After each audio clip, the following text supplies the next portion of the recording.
జై శ్రీమన్నారాయణ. ఓం అస్మద్గురుభ్యో నమః. రోహిణి అమ్మగారికి దాసోహాలు. ఈరోజు మనము పెరుమాళ్ళ తిరువడిగలు ఇంకా మనకి దానితోటి ఏం సంబంధం ఉందో దాని గురించి మాట్లాడుకుందాము. దీనికి మనకి 2 ఉదాహరణలు ఉన్నాయి. ఒకటి ఏంటంటే, యశోదమ్మ పని చేసుకుంటా అన్నప్పుడు కృష్ణుడు యశోదమ్మ పాదాలని పట్టుకొని అమ్మా అని పిలుస్తూ ఉన్నాడు.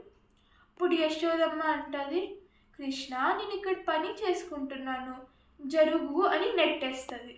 అప్పుడు కన్నయ్య యశోదమ్మ నడుముని పట్టుకుంటాడు. అప్పుడు యశోదమ్మ ఏం చేస్తుందంటే కృష్ణుడి చేతుల్ని విడి తీసేస్తుంది, ఇంకా నెట్టేస్తుంది. ఇంకా నేను పని చేసుకుంటున్నాను, ఇప్పుడు తర్వాత ఆడుకుందాము మనము అని అంటది. ఇంకా దాని తర్వాత మళ్ళీ కృష్ణుడు వచ్చి యశోదమ్మ పాదాన్ని పట్టుకొని అమ్మ అని అంటా ఉన్నాడు. అప్పుడు యశోదమ్మకి ఆనందం అయ్యింది. ఎందుకంటే నేను కృష్ణుడిని ఎంత యశోదమ్మ అనుకుంది, నేను కృష్ణుడిని ఎంత నెడుతున్నానో అంత మళ్ళీ నా దగ్గరికి వస్తున్నాడు అని ఆనందం అయ్యింది.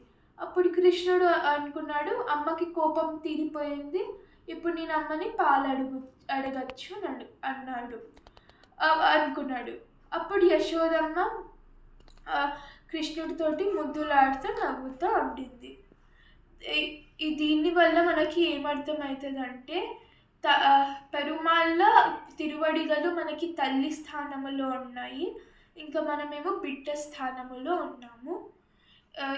దీనికి ఇంకొక ఉదాహరణ ఏంటంటే, రాముడు అయోధ్యని వదిలిపెట్టేసి వెళ్ళినప్పుడు లక్ష్మణుడు ఇంకా సీతమ్మ కూడా రాముడితో పాటు వెళ్ళిపోయారు. ఇంకా దశరథ మహారాజా ఏమో ప్రాణం కోల్పోయారు. ఇంకా భరతుడేమో అన్నలేని రాజ్యములో నేను ఉండను అని వెళ్ళిపోయాడు. ఇంకా అప్పుడు ఆ సమయంలో అయోధ్యని ఎవరు రక్షించారు? రాముడి పాదాలే అయోధ్యని పాలించి రక్షించాయి.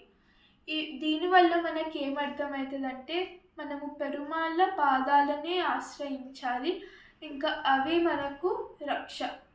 జై శ్రీమన్నారాయణ.